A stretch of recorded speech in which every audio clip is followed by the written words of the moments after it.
Apocalipse capítulo 4, nós já fizemos a leitura durante o culto, nós queremos fazer agora a exposição. O livro de Apocalipse agora entra num novo estágio. A gente viu capítulo 1, 2 e 3, é uma visão. João tem uma visão da pessoa de Cristo, Cristo glorificado. Ali aprendemos muito sobre Cristo através de cada característica, dos seus olhos, do seu cabelo, dos seus pés, das suas vestes, como ele se apresentou a João, nos lembra e nos ensina muito sobre quem Cristo é. Nessa visão do Cristo glorificado, então João é apresentado a mensagens que deveriam ser enviadas aos anjos que são guardiões das igrejas. E 7 igrejas locais, históricas realmente da Ásia Menor, e que representam perfeitamente todas as igrejas de todos os tempos, de todas as épocas. Todo o povo de Deus é representado devidamente naquelas 7 cartas. João então começa o capítulo 4 dizendo: depois dessas coisas, depois que ele recebeu essa mensagem, depois que ele recebeu as mensagens para dar aos anjos guardiões, que são verdadeiros representantes de cada igreja, ao ponto de que aquilo que é dito para o anjo é dito também à igreja. Ele diz: eu olhei e diante de mim estava uma porta aberta no céu. A voz que eu tinha ouvido no princípio, e aí a tradução, alguns variam, alguns dizem que é a voz que ele ouviu no princípio, e alguns entendem que é a voz que ele ouviu primeiro. Depois que a porta se abriu, ele ouviu uma voz primeiro. Alguns acham que foi a voz primeira que ele ouviu depois que a porta se abriu, ou alguns acham, como a NVI traduziu, a ideia de que a voz que ele ouviu primeiro, aquela voz lá do capítulo 1 da visão, se for essa voz, então é a voz do próprio Senhor Jesus Cristo. Ele recebe então um convite. A voz que eu tinha ouvido no princípio, falando comigo como trombeta, disse: suba para cá e lhe mostrarei o que deve acontecer depois dessas coisas. João é convidado para uma subida aos céus. Isso vai acontecer em vários momentos do livro. Tem hora que você meio que não consegue acompanhar onde João está. Parece que hora ele está no céu, hora ele está na terra. E essa é uma experiência em espírito, portanto, fica difícil a gente fazer algum tipo de definição de como se deu isso, mas o fato é que se deu por meio do Espírito Santo de Deus. Ele tem então esse encontro celestial, ele sobe aos céus. E é dito para ele: eu vou te mostrar o que vai acontecer. Mas é interessante, isso diz respeito ao que vem posteriormente, ao que vai ser dito posteriormente em todo o livro. Só que o capítulo 4 e o capítulo 5, na verdade, é uma visão que João tem das realidades celestiais. Ele vai ver Deus sendo exaltado, o Cordeiro aparecendo, o livro aparecendo, os selos ainda vão ser abertos só no capítulo 6, mas no capítulo 4 e no capítulo 5, o que você tem é a apresentação das realidades celestiais. E tudo isso é o que dá fundamento e entendimento para a gente entender o que vai acontecer depois do capítulo 5. Que é o desenrolar dos selos, das trombetas e das taças. Tudo que vai acontecer no desenrolar dos selos, das trombetas e das taças, na verdade, surge do céu. O que o livro de Apocalipse deixa claro para a gente é que você só compreende melhor a terra quando você olha para as realidades celestiais. A Bíblia deixa bem claro para a gente que tudo que acontece aqui na terra, no final das contas, é fruto daquilo que já aconteceu e foi determinado no céu, no trono de Deus. Isso é muito importante porque esses irmãos que receberam esse documento de primeira, as 7 igrejas, por exemplo, sofreram muita perseguição. Não podemos esquecer do contexto por trás, que era o culto ao imperador. Não podemos esquecer que a igreja naqueles dias não era uma instituição reconhecida. Hoje as igrejas têm CNPJ, né? Hoje as igrejas são reconhecidas, são convidadas, às vezes, vez por outra eu recebo lá convites para participar de algum tipo de cerimônia, alguma coisa da prefeitura, alguma coisa assim, porque são instituições reconhecidas. Naquele tempo a igreja era uma instituição não conhecida. Era uma instituição banal, digamos até marginalizada. Tinha gente de todas as classes sociais, mas a maioria daqueles que constituíam a igreja era de pessoas pobres. Os estudiosos do primeiro século deixam bem claro que aqueles que faziam a igreja logo no seu início eram pessoas muitas vezes iletradas. Então você tem uma comunidade marginalizada, perseguida. Em algumas igrejas você viu claramente que a perseguição era influente, grande, dominante sobre eles. E aí vem essa mensagem: Deus está no seu trono. Venha olhar para o céu, eu vou te mostrar Deus no trono. O povo deveria entender, nós devemos entender, que Deus está no trono.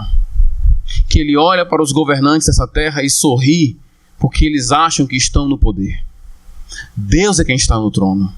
É isso que João vai testemunhar aqui. Ele vai chegar ao céu e ele vai receber então a mensagem do que vai acontecer. Mas tudo o que vai acontecer vem do trono. Tudo o que vai acontecer é porque aquele que está no trono e aquele que faz parte do trono, toda a realidade divina, que é a pessoa de Deus, o Cordeiro que aparece, os 7 Espíritos de Deus, todos eles, tudo vem de lá. Tudo o que vai acontecer é porque veio do trono. Versículo 2: imediatamente me vi tomado pelo Espírito, e diante de mim estava um trono no céu, e nele estava sentado alguém. O que é interessante, no versículo 2, 2 coisas. João adentra o céu pela figura da porta. Quando ele entra no céu, algo se destaca em todo o cenário diante dele: um trono. Parece que tudo gira em torno do trono. É como você entrar nessa sala e não ver um púlpito, porque tudo aqui gira em torno desse lugar. As cadeiras estão viradas para esse lugar. O formato do prédio vira para esse lugar. O único móvel que é contrário às cadeiras é esse móvel aqui. Ele é o centro. Quando você entra em alguns lugares, você sabe o que é mais importante, porque tudo parece girar em torno daquele lugar. Como entre as casas antigas do interior do Ceará, a cozinha é enorme e a sala é pequena, porque todo mundo vive na cozinha. Ali é o centro da vida. As pessoas conversam ali, se alimentam ali, tomam decisões ali. Em alguns lugares era assim. Ao entrar no trono, aliás, no céu, na realidade celestial, João vê o trono. E é interessante porque ele não identifica quem está no trono. Ele diz: tem alguém lá. Tem alguém no trono. E como é que ele vai descrever alguém que está no trono? Aqui João se utiliza de várias figuras, de recursos que ele tem para descrever quem está no trono. E aí ele começa no versículo 3. Aquele que estava sentado era de aspecto semelhante a... Aqui é importante. João está dizendo, parece com. É como, mas não é. Então, o que João está querendo dizer, gente, eu não tenho como dizer o que era aquilo. O que eu posso dizer para vocês é que eu estava na realidade celestial. E como eu não sei o que é aquilo, eu não conheço a língua do céu, eu não conheço de lá, eu não vim de lá, não vivo lá. O que eu posso fazer é usar daquilo que eu tenho diante de mim para fazer comparações. Eita, esse microfone aqui tá bichado, como diz o outro, né? Fazer comparações para que as pessoas possam entender o que realmente eu vi. E ele compara. E aqui vem um ponto de cuidado que eu quero dizer para vocês que estão acompanhando aqui a série Apocalipse. A gente tem que ter muito cuidado quando João apresenta para a gente imagens. Aqui ele vai colocar para a gente algumas imagens. Ó. Essa pessoa, esse alguém que está no trono, é semelhante ao quê? A uma pedra de jaspe e sardônio. E algumas pessoas, observando essa questão das pedras, dizem, não, a pedra de jaspe é uma pedra transparente, a pedra de sardônio é uma pedra vermelha, depois ele vai falar da esmeralda que é verde, e aí vai. E alguns dizem, o transparente é isso, o vermelho é aquilo, o esmeralda tem a ver com aquilo outro, e você tenta procurar simbologia para cada pedra dessa.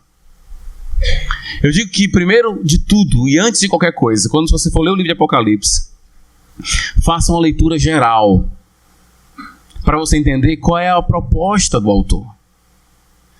O que eu entendo é que você não tem que procurar nenhum tipo de significado para cada pedra dessa, até porque cada significado que você for dar para essa pedra, você vai ter que usar algum tipo de literatura que confirme isso.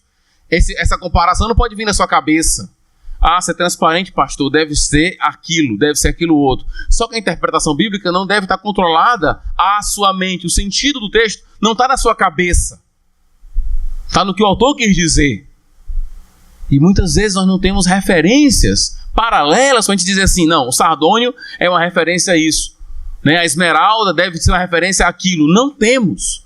Portanto, o que parece é que você tem que ver a imagem como um todo. E o que o autor está querendo mostrar para a gente é que a beleza daquele que estava diante dele, do alguém que estava no trono, só pode ser utilizado para comparar a beleza de quem estava lá. A única coisa que eu posso fazer é utilizar pedras preciosas para me comparar a quem está lá. O que cada pedra significa para mim, sinceramente, todos os autores que eu li, todos os comentários que eu li, eu não vi nenhuma base sustentável, assim, sólida para dizer o sardônio quer dizer isso. Tudo fica na base do muito provavelmente, talvez, há quem pense que, mas não tem assim. O texto tal nos faz pensar nisso. Há uma referência clara que o sardônio naquela cultura significava aquilo outro. Como não tem, o que eu posso dizer e o que o texto está querendo nos ensinar é aquele que estava no trono era belo. E só pedras preciosas para poder comparar. E quando você imagina o sardônio, a esmeralda e todas as pedras, eu digo para você, ainda não é isso que você está pensando. Ok? Porque tudo isso é semelhante a. Não é. Deus não é sardônio. Deus não é nenhuma pedra. Nenhuma dessas pedras pode ser comparada a ele. É comparada, mas sempre entendendo que é uma comparação. Ele vai dizer, jaspe e sardônio, um arco-íris, parecendo uma esmeralda, circundava o trono. Ninguém sabe se esse círculo era horizontal, ao chão, ou se era vertical, cercando o trono assim, porque o arco-íris pode ser tanto aquele meia-lua, né, como aquele completo, total. Ninguém sabe se era assim, se era assim. Muitas das descrições que nós encontramos em Apocalipse, nessa parte, a gente não tem como determinar. Mas o que você não pode é se perder nos detalhes e acabar perdendo o sentido geral da passagem. Aquele que está no trono, o alguém do trono, é belo, é glorioso, é majestoso. Ao redor da qual estavam outros 24 tronos, e assentados neles 24 anciãos, e eles estavam vestidos de branco, e na cabeça tinham coroas de ouro. Aqui aparece então, tem a descrição do personagem do trono, e depois tem a descrição daqueles que estão ao redor do trono. E começa então o primeiro grupo. Você tem o grupo dos 24 anciãos.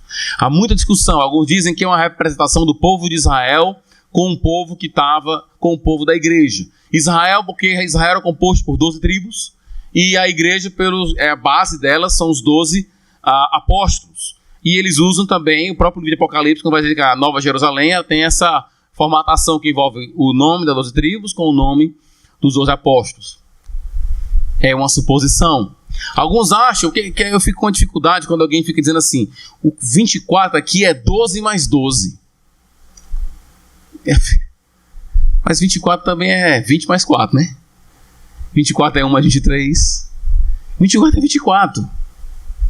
Quem são esses anciãos? Alguns acreditam que quando João é convidado para subir, isso é raro hoje em dia, poucos pré-tribulacionistas acreditam nisso, aqueles que acreditam que a igreja não passou pela tribulação, poucos usam esse versículo, mas alguns ainda usam.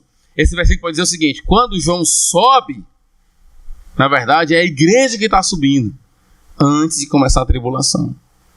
E aí eles dizem que aqui esses 24 anciãos, na verdade, são representantes do povo de Deus. É um símbolo da igreja. E eu tenho algumas dificuldades com isso. Primeiro, no capítulo 5, versículo 8, essas figuras vão aparecendo ao longo do livro. E no capítulo 5, versículo 8, eles têm incenso. No capítulo 8, é-nos dito que explicitamente que esse incenso, na verdade, são as orações dos santos. No capítulo 8, versículo 3, João chama os anciãos, um anjo para... Ele usa o incenso, né, que é a oração dos santos. Enquanto no 5:8 quem tem o incenso são os anciãos, no 8:3 quem tem o incenso é um anjo que tem. Então parece que há uma relação entre esses anciãos e o anjo, pelo menos o ministério deles parece parecido, porque enquanto um tem incenso, o outro também tem incenso. Só que aqui, em 24 anciãos, não é explícito que eles são anjos, mas no 8:3 fica explícito que quem está com o incenso são os anjos. Há uma outra questão interessante. No capítulo 7, versículo 13 e 14, João chama um dos anciãos de Senhor, que eu acho que seria um título estranho a ser dado para um cristão, para um servo de Deus, para um membro da igreja, chamar ele de Senhor. No capítulo 14, versículo 3, eles são diferenciados do grupo que é chamado aqueles que foram comprados da terra, ou seja, os redimidos, os salvos. Eles fazem parte de um grupo e você tem o outro grupo, o grupo dos 24 anciãos. Eles são distintos dos comprados da terra.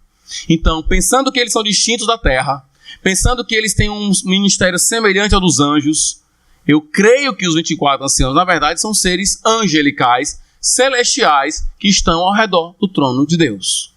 O que João está vendo é a visão do trono.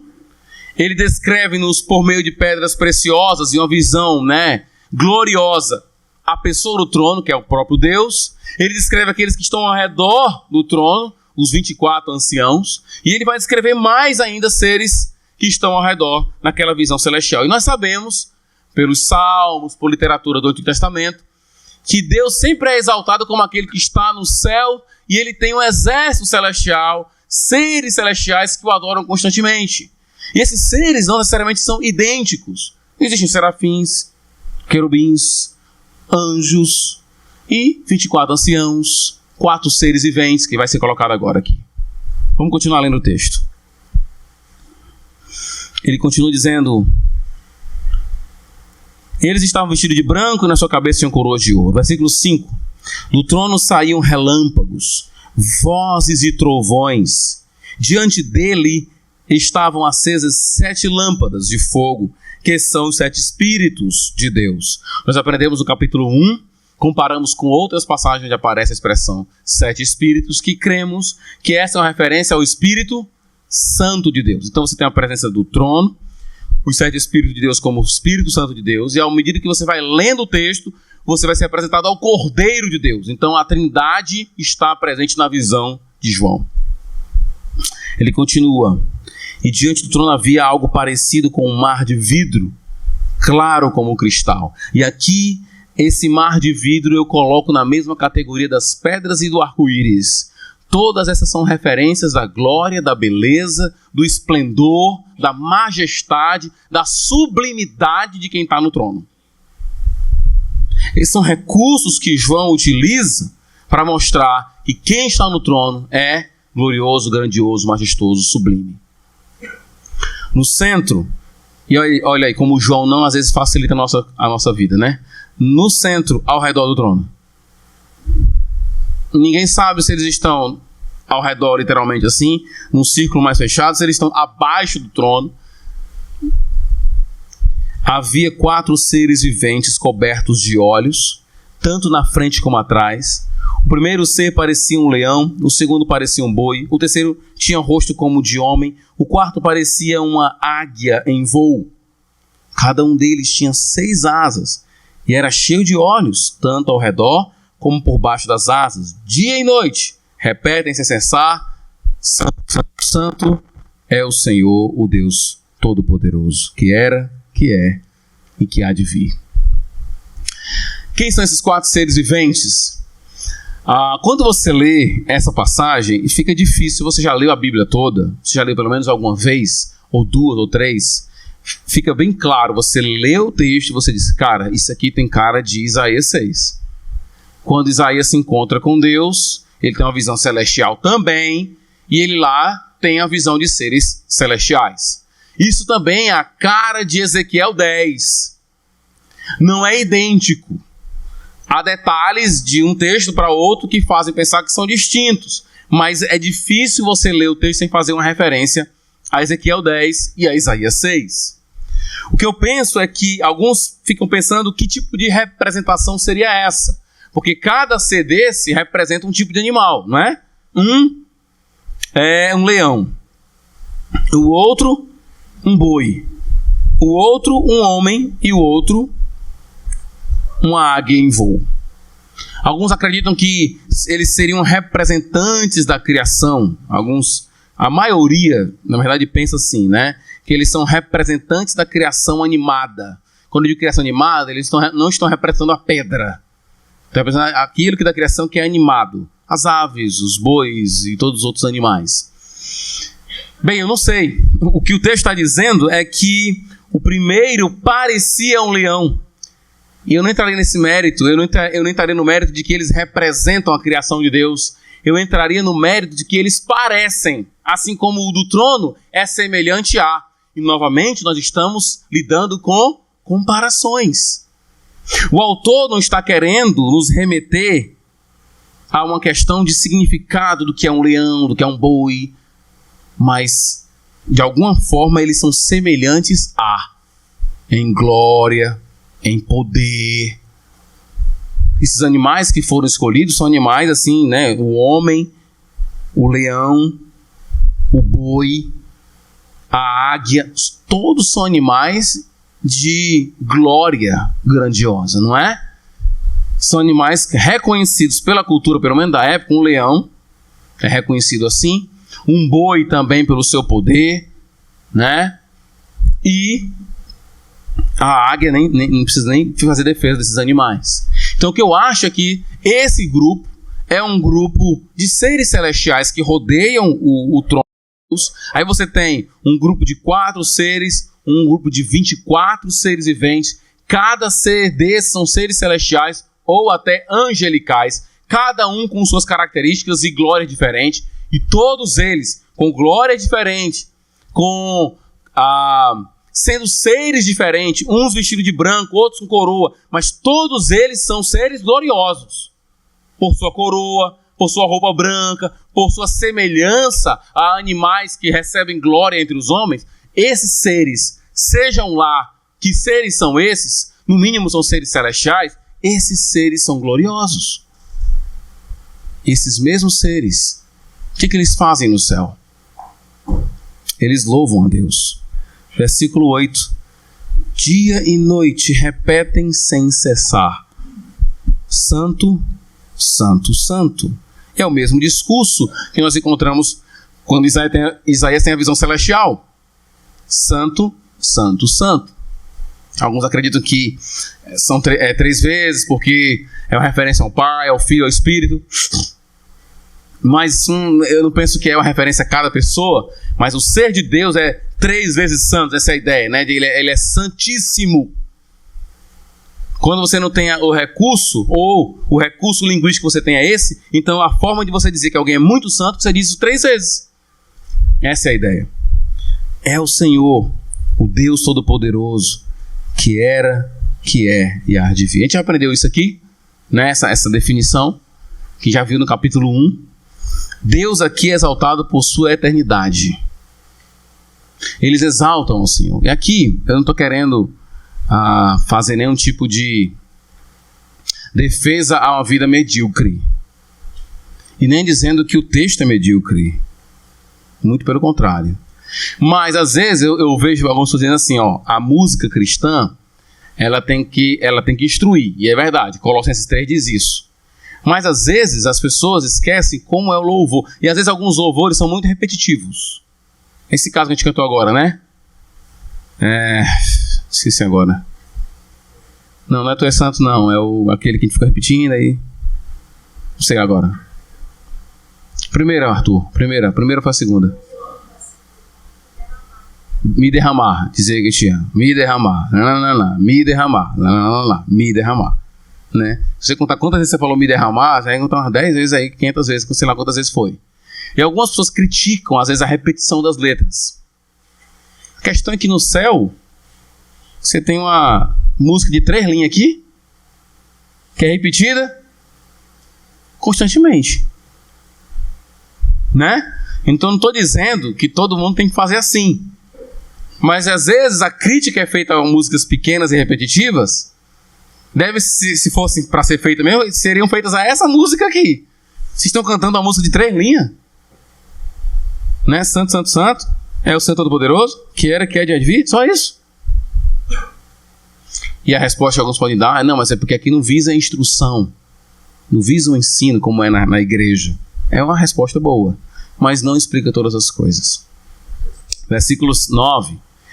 Toda vez que os seres viventes dão glória, honra e graça àqueles que estão sentados no trono e que vivem para todo sempre, os 24 anciãos se prostram diante daquele que está sentado no trono e adoram aquele que vive para todo sempre. Eles lançam as suas coroas diante do trono e dizem, e aí vem um novo cântico. Aqui Deus é exaltado por ser criador. Na primeira, por ser eterno. Agora, tu, Senhor, e Deus nosso, és digno de receber a glória, a honra e o poder. Por quê? Porque Deus é digno dessa honra?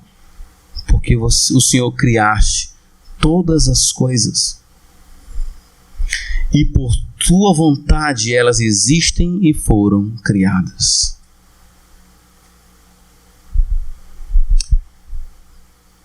É uma coisa que o cristão, diferente, infelizmente algumas raízes cristãs, algumas tradições cristãs não entenderam isso corretamente. Deus é exaltado porque Ele criou todas as coisas. Ele é exaltado porque Ele projetou criar todas as coisas. Portanto, para o cristão, a criação é algo positivo. É algo que devemos considerar. Essa é a base que Paulo vai usar, inclusive, contra os falsos mestres que vão proibir alguns alimentos. Paulo vai dizer: como é que você pode deixar de dar graça por uma coisa que Deus fez? Deus criou isso, agora você está dizendo que isso não pode ser utilizado porque, cara, a criação foi dada por Deus, é motivo de louvor. Inclusive nós louvamos a Ele por isso. Quando eu como feijão, quando eu como alguma coisa que eu sei que foi produto da terra do Senhor, da criação de Deus, isso é motivo de louvor. Como é que você está proibindo agora alguns alimentos para mim? Que foi o próprio Deus quem criou. Essa é a argumentação de Paulo lá. Vamos aqui a algumas aplicações. Primeira aplicação, queridos.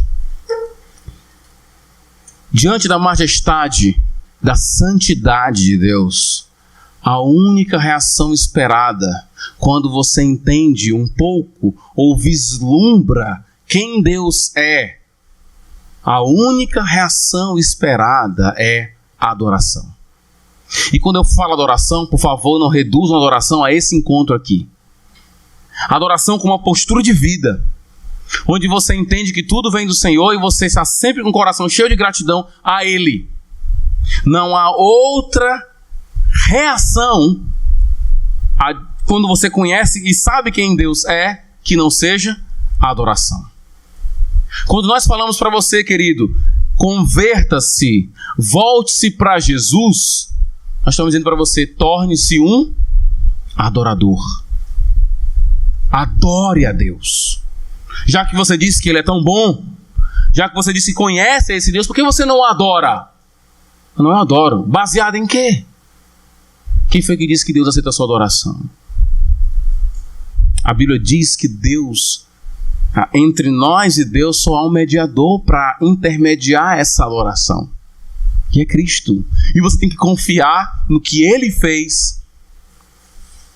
Sem isso não há adoração.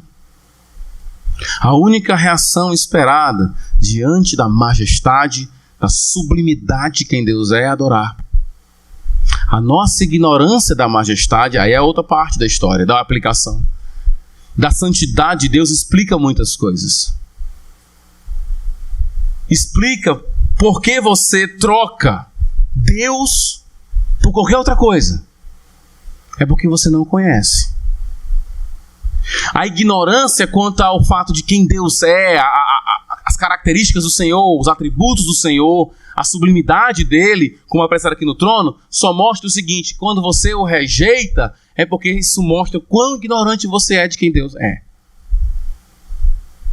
Quando eu cheguei aqui na igreja, há uns 11 anos atrás, minha primeira série de pregações foi: quem é Deus?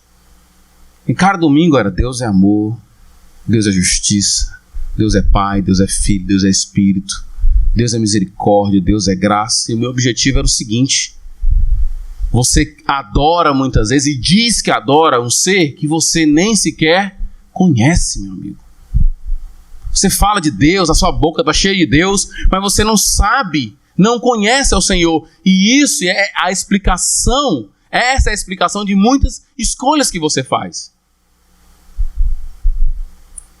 Pessoas que não têm noção da glória de Deus trocam a Deus por qualquer coisa. O entretenimento é mais atrativo do que Deus. A prostituição é mais atrativa do que Deus. Qualquer coisa parece que é mais atrativa do que o Senhor. O dinheiro é mais atrativo do que o Senhor. As amizades tornam-se mais atrativas do que o Senhor. O reconhecimento das pessoas torna-se mais atrativo do que o Senhor.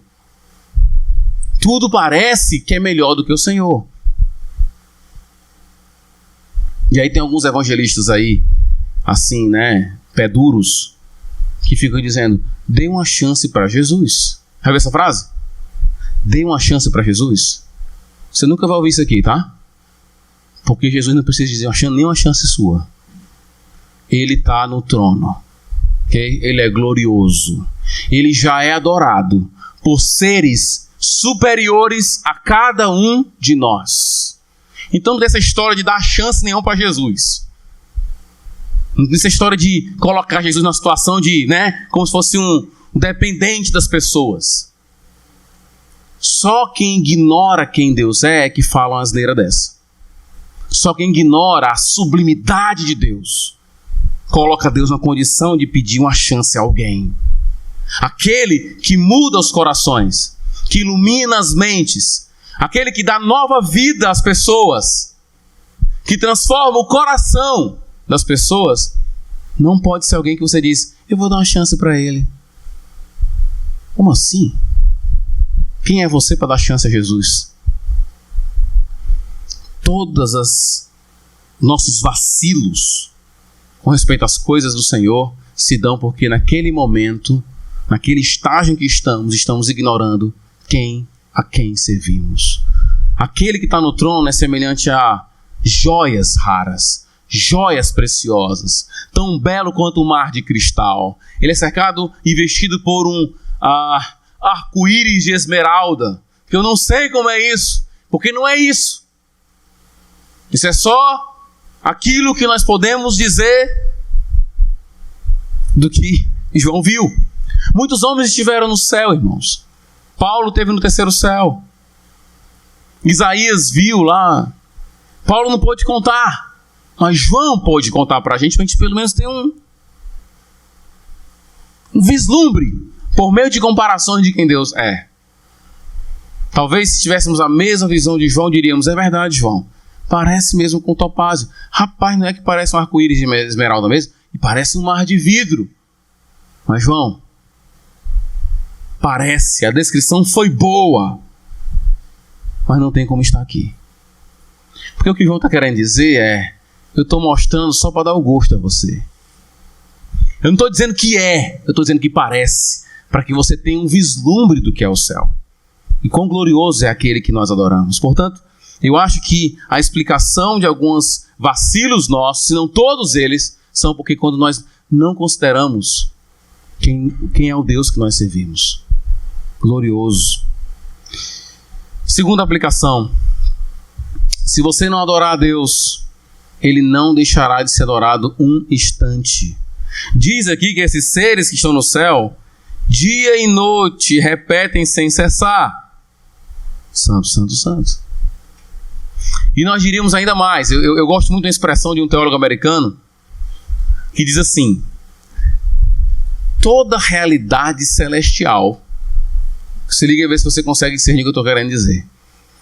Toda realidade celestial, inclusive essa de João aqui, ela ainda não é a expressão do lugar onde Deus está. Porque toda a realidade celestial ainda é uma encarnação de Deus. Existe um lugar em que só tem Deus e nenhum ser vivente e nenhum dos anciãos está lá. Mas ainda assim ele é adorado por ele mesmo, nas três pessoas soberanas da Trindade. Aqui, quando João vê essa realidade celestial, isso já é um tipo, que eu estou colocando aqui entre aspas, de encarnação de Deus. Porque os nossos olhos não podem contemplar a totalidade de quem Deus é. Como diz o cântico antigo, né? Se nos cega o sol ardente quando viste seu furor, quem poderá contemplar aquele que do sol é o Criador? Patriarcas nem profetas o puderam avistar, nem Adão chegou a vê-lo antes mesmo de pecar. Luz para o qual o sol é trevas. Vou repetir. Luz para o qual o sol é trevas. Deus é luz, que o sol diante dele é o breu. Há um lugar onde só Deus existe. E nesse lugar, Deus ainda é adorado. Se você não quer adorar Deus, quem está perdendo é você. Deus não está aqui hoje dizendo para você: eu preciso do seu louvor. Eu não vi a hora chegar às 7 horas para ouvir a voz daqueles irmãos. Porque se você ouvisse o coral de Deus no céu, você diria: nós não sabemos cantar. E os melhores cantores que estão aqui não chegam aos pés dos 24 anciãos, dos 4 seres viventes, em sua intensidade e glória. Deus não precisa do seu louvor. Deus não estava ansioso no céu dizendo: poxa, se eles não me adorarem hoje, vou ficar tão deprê. Porque sem eles a minha vida não é nada. Deus já é adorado. Ele está sendo adorado. Antes das 7 horas, os 4 seres viventes já estavam adorando a Deus. Os 24 anciãos já estavam adorando a Deus. Os seres celestiais já adoravam a Deus. Há um tempo atrás, não sei se você pode encontrar no YouTube isso, eu não sei nem como descrever lá, mas vê a história e depois você procura no YouTube lá. É um pregador falando como Deus é adorado pela criação. E ele então pegou os sons da criação. E ele falou que as estrelas emitem sons. Ele vai dizer: enquanto você está calado, as estrelas louvam. A criação louva. Os anjos louvam a Deus. Deus te chama diante do que Ele é, não há outra forma de reagir. Porque a admiração é adoração. Quando você está admirado, né, estupefato muitas vezes diante de algo belo e bonito, isso é adorar. Não há como ter contato com Deus e não ser um adorador dele. Essa é a única reação digna diante de Deus. Se você não adorar, ele continuará sendo adorado. Terceiro, no céu, Deus é o destaque. Quando João sobe ao céu, devia ter muita coisa lá, né? Eu acho que a gente pode usar da imaginação aqui sem, né, extrapolar, sem querer esticar um pouco demais a coisa aqui. Mas certamente a realidade celestial deve ser algo extremamente glorioso. E quando ele entra lá, quem é o destaque é o trono. Quem é o destaque para você? A oração do justo, a oração do piedoso é: o Pai Nosso é o modelo, né? Santificado seja o teu nome. O que mais? Vamos ver se você sabe o Pai Nosso aí. Seja feita a vossa vontade, assim na terra como no céu. O que ele está dizendo é: Senhor, eu queria tanto que aquilo que acontece lá, porque eu sei que a tua vontade no céu, ela é feita de uma forma que não é aqui. E nós queremos que assim como é lá, seja aqui também. Assim como o Senhor é destaque lá, Assim como adentrar ao céu é ver o teu trono, eu queria tanto que tudo viesse a destacar o Senhor na minha vida. Que eu pudesse ver o teu trono em todos os lugares. Que ele estivesse sempre na minha vista. No céu deve ter muita coisa bela. Deve ter muita coisa linda. Eu acho que os 4 seres viventes deve ser uma coisa assim de você ficar horas sem entender os caras, né? Mas ele vê o trono. O trono, e tudo gira em torno do trono. Os 4 seres viventes gloriosos com coroas, vestes brancas, ao redor do trono. O arco-íris, o mar de vidro, ao redor do trono. Os 4 seres viventes ao redor do trono. É assim que é no céu. E é assim que também é aqui na terra. Só que nem todo mundo vê isso. Alguns acham que é o Barack Obama que está no poder. Alguns acham que é a presidente Dilma que está no trono. Alguns acham que é o prefeito que está no trono. Deus está no trono. É Ele quem manda. 4ª aplicação. Choca o meu coração, irmãos, quando, contemplando esse capítulo, contemplando a grandeza de Deus, a glória da sua habitação celestial, de como Ele é adorado nas regiões celestes, de como Ele é majestoso e glorioso, e Ele vem e toma a decisão: eu vou me tornar um ser humano. Como assim?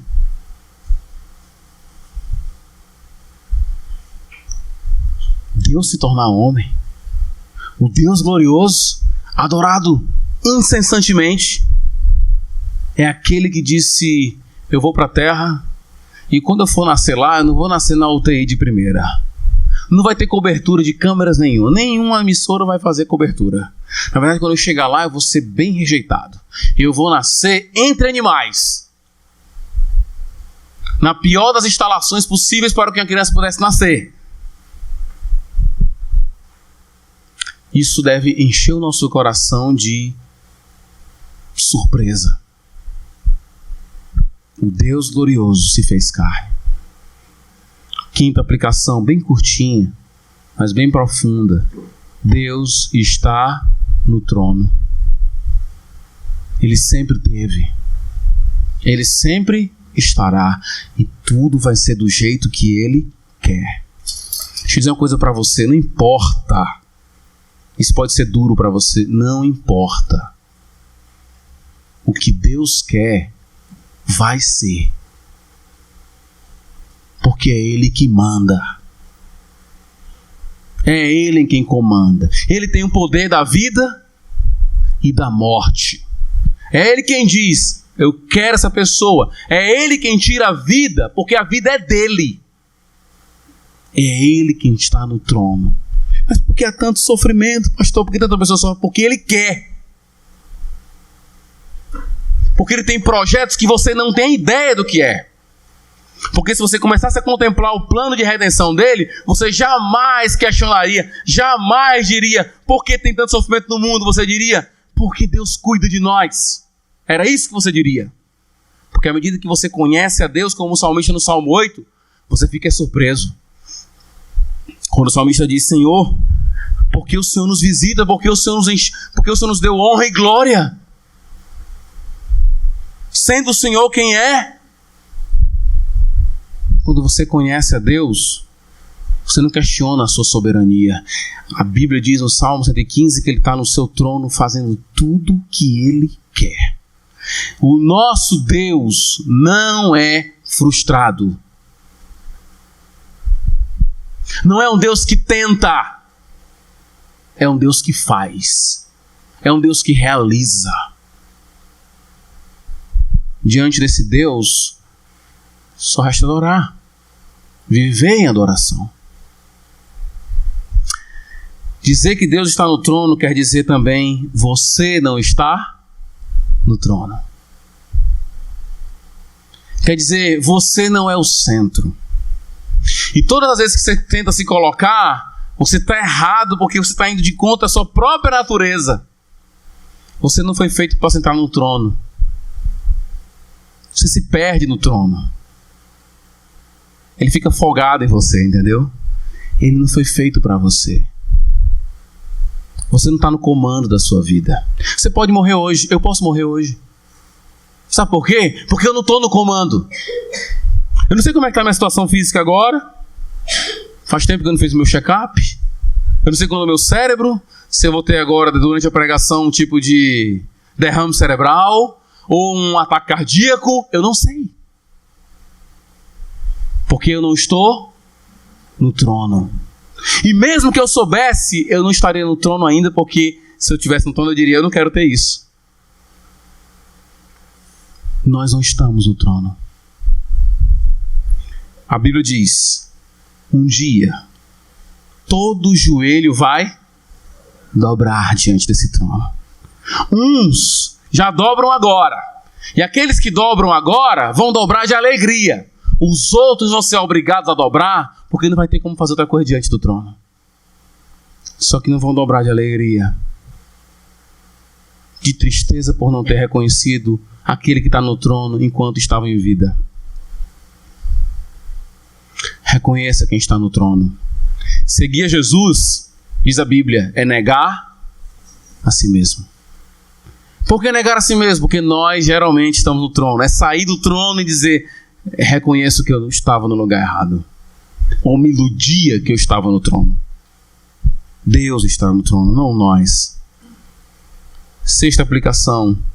Deus é o Criador. Diz o texto aqui, Ele é louvado por ser Criador. Isso quer dizer que nós somos criaturas. Eu acho que algumas pessoas não entendem isso. O que significa ser uma criatura? Primeiro, que significa ser derivado. Você não é a origem das coisas. Significa que alguém existiu antes de você. Que você é produto da ação de outra pessoa.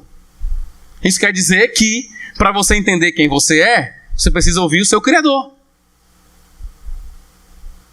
Só o Criador pode dizer para você o que você é e como você funciona bem. Todas as vezes que o Senhor Deus diz, não faça isso, não faça aquilo outro, além de Ele expressar a natureza do ser dele, que Ele é santo e justo, Ele está dizendo assim, eu não fiz você para isso, meu filho. Eu não criei você para adulterar. Eu não criei você para se envolver em prostituição. Eu não criei o ser humano para roubar. Eu não criei para mentir. E todas as vezes que você opta por isso, você está indo contra o manual. E quem vai contra o manual não funciona, entendeu? O brasileiro não gosta de ler manual, né? Aliás, lê manual quando a coisa queima. Entendi, queimou. Né? O cara vai lá no manual, como assim? Eu não sabia que não podia ter contato com água. Pois é, você não leu o manual, a máquina não funcionou, meu amigo. Você precisa do seu manual para entender quem você é. Não é você quem diz como você é. Porque você tem um probleminha aí no seu software, né? Seus hardware também. Se tem um probleminha aí, é que você gosta de dizer para você o que você é. E quando você diz para você o que você é, geralmente você cai em dois extremos. Ou você vai lá embaixo e diz assim, eu não sou nada, eu não presto para nada. Ou então você vai lá para cima e diz, eu sou uma pessoa muito legal, eu sou uma pessoa assim, eu agora vou fazer isso na minha vida, como se você fosse soberano. Nós somos criaturas. Boa esse vento aí. Tem alguém que tem medo de vento aí? Pois é. É bom ter medo de vento, né? Saber onde nós estamos, que não somos nada.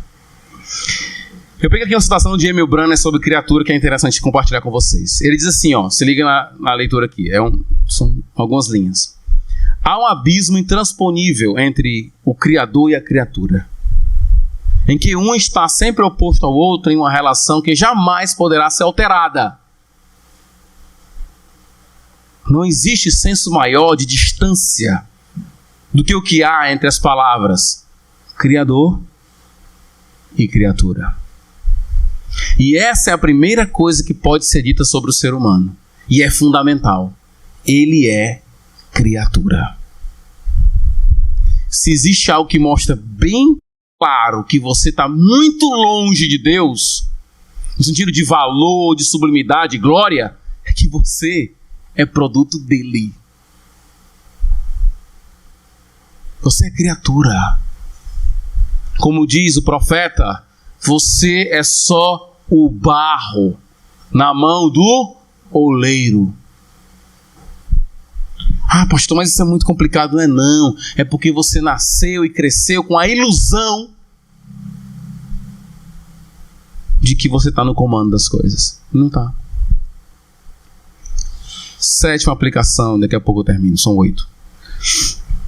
Uma verdade que foi rejeitada por muitas pessoas, que a criação é a coisa boa. Quando o cristianismo surgiu no século I, logo depois, aliás, ainda no século I, uma heresia chamada gnosticismo começou a tentar invadir a igreja.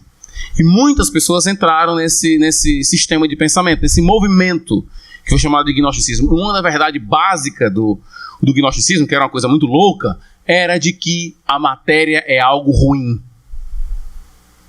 Então os gnósticos geralmente eram ascetas. Aqueles caras que não comiam muito, tinham problema com relação sexual, com prazeres ligados a tudo aquilo que está ligado à criação do Senhor, porque, olha, isso aí não pode. Matéria é coisa ruim.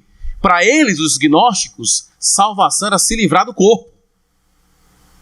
E muitos cristãos aderiram a isso. Durante algum tempo, para alguns cristãos, na história da igreja, alguns achavam que a vida ascética, né, essa vida de monastérica até hoje tem, né, o cara que vive no mosteiro, escolhe não se casar, come só um pouquinho ali, reza não sei quanto tempo, né? Essa visão não faz sentido do cristianismo. Porque a criação é boa. Foi ele quem fez. É projeto, plano dele. É verdade que estamos na condição de pecado. Ninguém está negando isso. Mas a criação ainda é algo bom. Por isso eu posso me aproveitar da criação. Como Paulo vai dizer. Vamos lá para 1 Timóteo rapidinho. Foi aquele texto que eu falei no começo. Aí eu vou para a minha última aplicação. 1 Timóteo.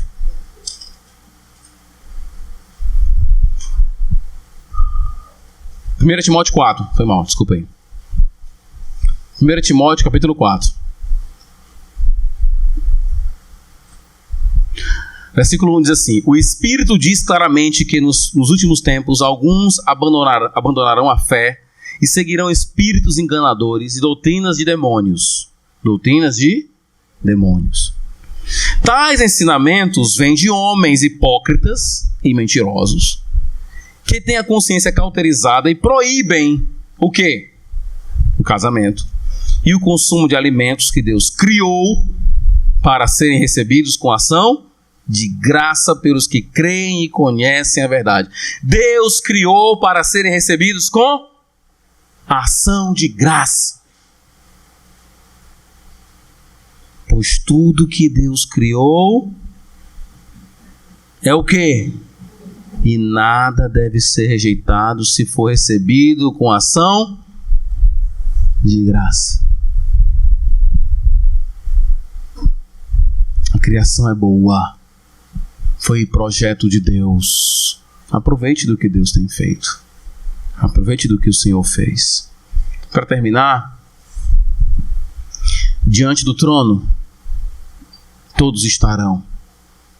O texto continua. Você vai lendo o livro de Apocalipse, e se você quiser ler ainda essa noite, se terminar de ler, você pode ler o capítulo 5, tal, vai lendo, vai dar um nó na cabeça lá no capítulo 12, né? Você vai entrar em desespero no capítulo 13, você vai entender nada do capítulo 14, mas quando chegar no 20, vai ser dito assim, que um dia todos estarão diante de um trono e vão prestar contas diante do trono. Eu quero dizer uma coisa para você com muito amor. Você não tem cacife para passar por esse juiz. Porque como um bom juiz, Deus não vai querer saber o que você fez de bom. Ele não vai querer ver a sua lista de gente. Porque eu nunca vi um juiz bom fazer isso. Um juiz bom faz isso? E vamos lá, aqui nós temos um assassino, ele matou 3 pessoas. Mas e aí, como é que era a sua infância? Não, era um cara muito bom, ele era um cara muito bom. Ele era bom para a mãe dele, gente. O juiz não quer saber isso. Ele quer saber o que há de errado em você, meu irmão. E ele vai encontrar. Porque se você disser para mim que não tem nada de errado em relação a Deus, o seu estado de cegueira é total.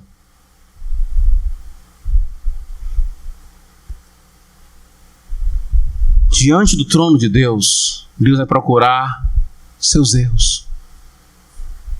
E o seu pecado foi contra esse Deus eterno. E ele vai punir eternamente aqueles que o afrontaram com seus pecados. A Bíblia deixa bem claro que os nossos pecados, antes de ser contra a nossa esposa, contra os nossos filhos, contra os nossos pais, nossos líderes, os nossos pecados são diretamente contra o Criador. Alguém que diz, o meu corpo é assim, mas eu vou agir de outra forma, está dizendo o quê? O Senhor me criou assim, mas eu quero ser de outro jeito. Alguém que opta por uma vida, por exemplo, homossexual, está dizendo o quê? O Senhor me criou assim, mas eu não quero. Alguém que está em desobediência está sempre dizendo para o Criador, eu não quero funcionar do jeito que o Senhor me criou. Certamente você vai estar diante do trono de Deus e Ele vai perguntar, o que você fez com o que eu lhe dei? Deixa eu dizer uma coisa para você. Ninguém dessa sala passa pelo julgamento de Deus. Ninguém. Nenhum de nós. E é isso que nos faz cristãos. Nós sabemos disso. E sabemos que só tem uma pessoa que pode tomar o nosso lugar para nos recomendar. O nosso advogado. Aquele que vai nos defender diante do trono. É por isso que eu posso dormir hoje. Porque eu sei que eu não fui um bom pai hoje. Eu sei que eu não fui o melhor marido hoje. Eu sei que eu não fui o melhor pastor hoje. Eu sei disso. E não é ilustração não, eu sei mesmo. Mas eu vou dormir, sabe por quê? Porque no dia que eu estiver diante do trono, eu vou ter um advogado que morreu por mim. E isso me dá descanso. O que te dá descanso? O que faz você dormir e não ficar a noite inteira acordado, pensando na sua eternidade? São as suas obras? É o seu caráter? Não, porque eu cresci numa família muito boa, sempre bom caráter. Basta uma falha sua diante do Deus soberano e santo, santo, santo, para Ele dizer, você está errado diante de mim. A Bíblia é clara, meu querido amigo. Todos são pecadores. E todos carecem da glória de Deus. Eu acho muito bonita essa expressão. Porque glória de Deus pode ser também todos carecem da glória. Isto é, de Deus, que é a glória. E Jesus é nos dito em Hebreus, uma linguagem muito bonita. Ele se fez menor do que os anjos para nos levar para a glória, que é o próprio Deus. Ontem eu estava falando com o senhor aqui que não é cristão. E ele falou assim para mim, pastor, faz tempo que... Pastor não, que ele não me chama de pastor, ele chama de Rômulo. Rômulo, rapaz, faz tempo que eu tenho pensado nisso. Eu fico às vezes pensando, rapaz, eu vou para o inferno. Aí eu fico pensando, mas não tomei minha decisão ainda.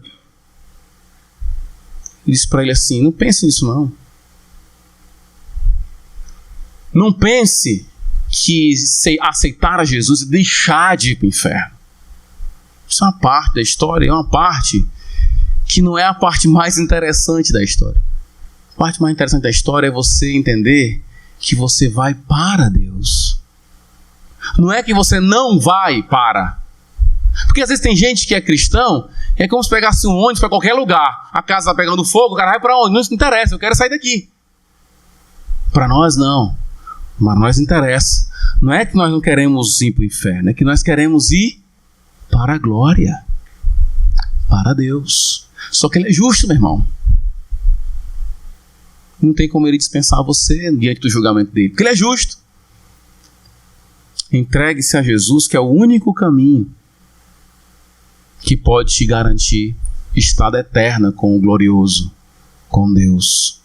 Hebreus diz, ele se fez homem e foi necessário ele se fazer homem para te levar para a glória. O caminho de Jesus foi aperfeiçoado quando ele veio, desceu, se fez homem, morreu, subiu para a glória, querendo juntamente com ele levar vários à glória. Por isso que ele é o autor da fé, aquele que abre o caminho, a mata, para a gente entrar. Ele abre a porta, ele é a porta. Que você possa entender isso verdadeiramente e entender que um dia você vai estar diante de Deus. Espero que você esteja bem acompanhado com um advogado que é o único que você pode ter, aquele que morreu na cruz do Calvário. Vamos orar. Senhor Deus, obrigado, Pai, por nos revelar um pouco da majestade e da glória do Senhor, por meio dessa visão de João. Sabemos que o Senhor é glorioso, que o Senhor é maravilhoso, sublime.